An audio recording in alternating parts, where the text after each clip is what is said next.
The rivers are blown.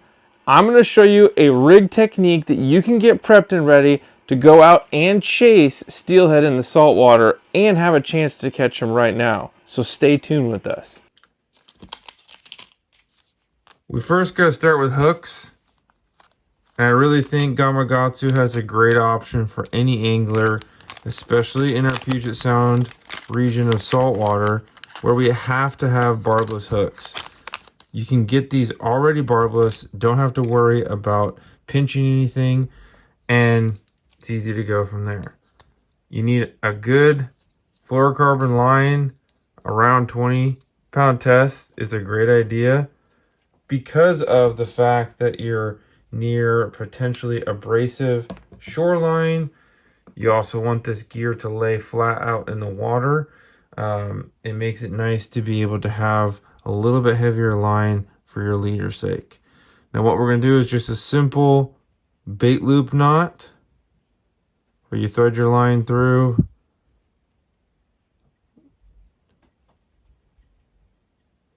I do 10 wraps. Then you take your tag end and you're going to push that back through the eye, which then creates your loop.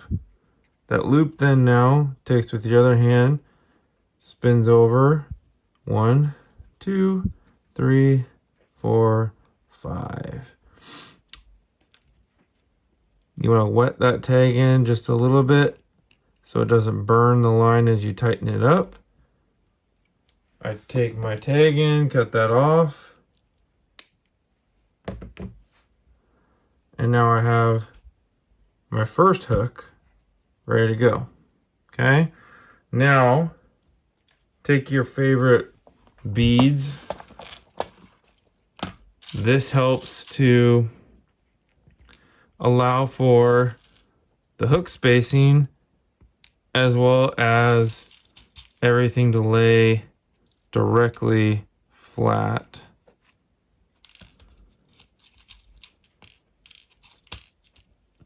I like a mixture here of UV and glow beads.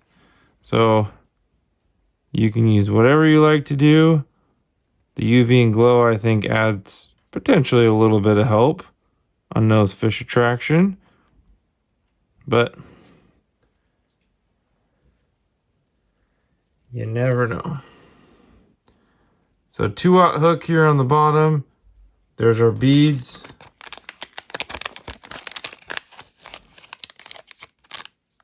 If you have a 3-aught hook for the top, it's not a bad thing to have a little bit larger just to help with getting a good hook set on these fish. But we're going to now set this up to double knot in our second bait loop. Same process, 10 wraps.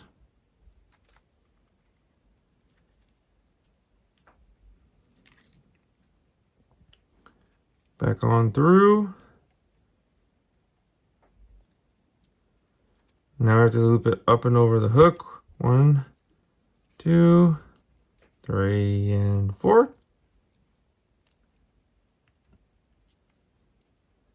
And we got our hooks now set up, spaced out. Throw a couple more beads on the top here.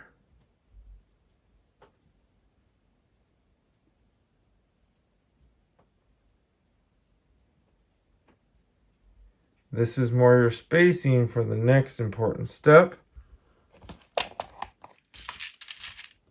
Right? You can go a corky or you can go a cheater. I like the corky because it flares a little bit more on the head. But that's straightforward, all you have to do to tie this up. Then you can pick from your double skirts. The orange and glow, very popular, as is the straight pink and classic straight orange. There is a straight UV as well. I've had these for 20 years now. Shows you how well they hold up. We can do one That's just the pink. Okay, now you're gonna thread this up through the bottom, like so. The double skirt, because it has double skirt material, just gotta make sure everything gets situated. I like to kind of flare it around, make sure no legs get caught. But if you do the spacing right, as you can see, these hooks are right there at the bottom, ready to go. Now, one little trick I have found, these little spacer beads from Gold Star are a phenomenal little way, because it fits right on the top here, acts like a bearing for your spinning glow. Spinning glows here, as you can see from Yakima Bait, these are number 4s. Come in a variety of sizes and colors. The classic that we always used growing up doing this was the chartreuse orange and white wings. And granted, again, what's really cool, this is all the same steelheading gear that I was using 20 years ago doing this. Now, newer, you have some really cool colored spinning glows. You can get the fancy multi-toned, different wings. You can get chartreuse bodies. Yakima Bait has some amazing colors and options for the angler based upon their conditions. But I think a lot of what you're going to see off the beach that does well is contrast. So that's what you see here with these 2 different rigs we just made. A lot of contrast. Now, we've got that together. You're going to need a good swivel. I like these because this is like the classic drift fishing rig. It's pretty much what we're making. I'm going to take this as a number 3 swivel. Going to tie ourselves a quick ward knot.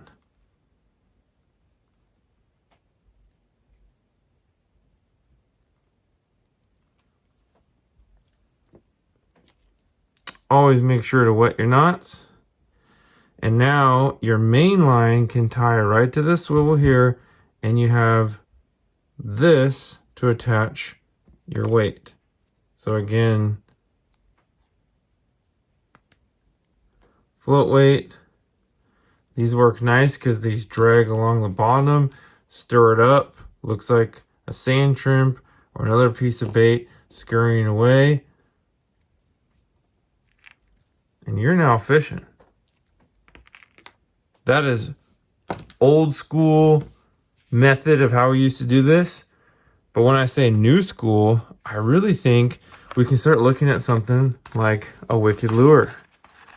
Especially with the introduction of this new orange. These 2 colors right here scream beach fishing for steelhead.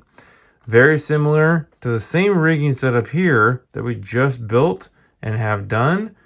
But you now have a spinner blade that's going to create a little bit more action for you. And better yet, for a flotation on a Wicked Lures has their own, these back trolling floats. I really think if you put that 2.5 feet up the line, you can really help yourself out by allowing that rig to be floating off the bottom just as those spinning glows do.